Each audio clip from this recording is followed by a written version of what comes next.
Ernesto, una pregunta, siempre una pregunta general para empezar la conversación, es en tu segmento, ¿cómo encuentras este mercado laboral? ¿Sientes que hay una guerra por el talento, no? ¿Cómo están reclutando esos guerreros ustedes? Ciertamente hay una suerte de escasez de talento, es muy difícil ahora encontrar en cada nicho profesional. Nos concentramos fundamentalmente en la categoría profesional, en la especialidad que la persona ha tenido. En segundo lugar, nos concentramos en el sector industrial, si ha tenido una experiencia sostenida en una industria determinada. Se permite ciertos cambios de carrera antes de los 28 años. A partir de los 28 en adelante encontramos que la gente empieza a encontrar una consistencia en su carrera. Y eso es muy validado desde el punto de vista de la revisión curricular, ¿no? La base académica en una universidad como la Universidad del Pacífico es garantizada. Aptitudinalmente la persona, el profesional, tiene esa base académica, pero actitudinalmente eso es lo que medimos en el talento. Has tocado un tema que me parece interesante, Ernesto, es desde el momento en que egresa un muchacho, ¿no? Hasta el momento en que se consolida como profesional, ¿cuál es ese perfil laboral? O sea, entre tal edad y tal edad, ¿qué comportamiento debería tener? Después de tal edad, ¿cuándo debería consolidarse? Claro.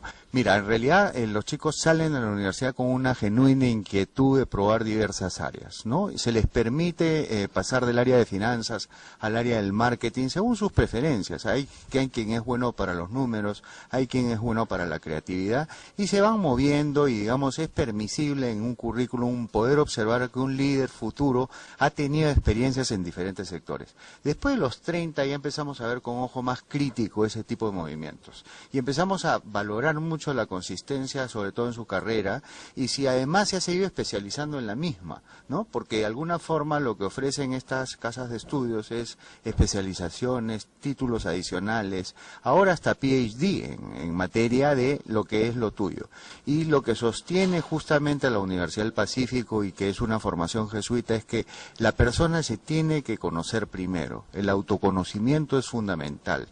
¿Cómo se dan cuenta si se conoce o no la persona? Bueno, es para nosotros clarísimo en una entrevista de trabajo. Si yo le pregunto a un candidato cuáles son tus 3 principales competencias, hoy por hoy las entrevistas son por competencias, nos damos cuenta rapidísimo si la persona conoce sus fortalezas. A veces te disfrazan las debilidades y uno lo detecta y de alguna forma se da cuenta que no se conoce. Y Ernesto, y al disfrazarlas están revelando una debilidad. Están revelando una debilidad y claro, y la falta de ética y la integridad también. Entonces, en realidad, el autoconocimiento, además le da una postura mucho más segura al profesional que se entrevista. Nosotros estamos con el ojo puesto no solamente en la pericia técnica, sino en los atributos de valor personales que tiene la persona. La persona tiene que agregar valor, ¿no? Tiene que agregar valor como es el compromiso, el trabajo en equipo, la rentabilidad, la capacidad de sufrimiento inclusive, es decir, hoy por hoy con los tiempos de cambio, que lo único permanente que tenemos es poca lealtad en los puestos, en esas generaciones jóvenes, tenemos que buscar qué los retiene, y esa es una discusión que andamos siempre en recursos humanos pendientes de qué cosa los retiene. ¿Y cómo se concilia la identificación de estas características, el compromiso con una empresa en el tiempo con la escala salarial, con los bonos, etcétera? ¿Cómo lo hacen ustedes? Claro, mira, el empalme viene ya cuando la empresa empieza a tener una posición gerencial o una posición jefatural. Hoy por hoy los bonos se están extendiendo felizmente a otros niveles de la organización, ¿no? Y en forma cualitativa y cuantitativa con herramientas como son la gestión del desempeño. Una gestión de desempeño bien diseñada, en donde se consignen los objetivos cualitativos y cuantitativos, puede acceder al bono un supervisor y un coordinador también.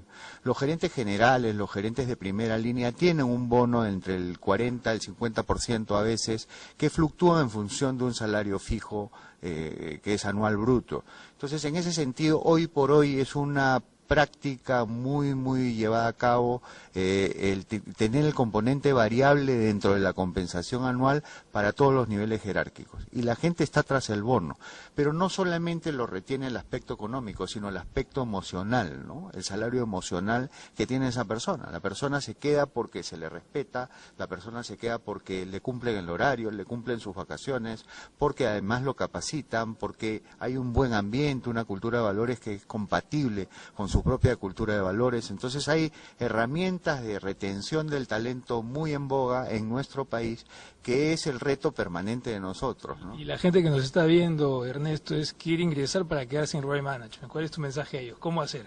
El mensaje es fundamentalmente tener muchísimo compromiso con lo que haces, compromiso contigo mismo, pero a la vez también siempre pensar que lo primero que tenemos, la primera empresa es la familia.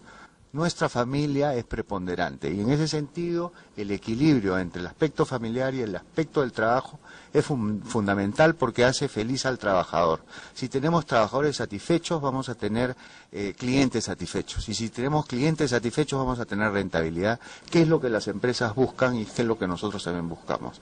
Ese es el mensaje. Muchísimas gracias. Acabando la entrevista me voy a almorzar con mi mujer. Encantado, te felicito. No, gracias.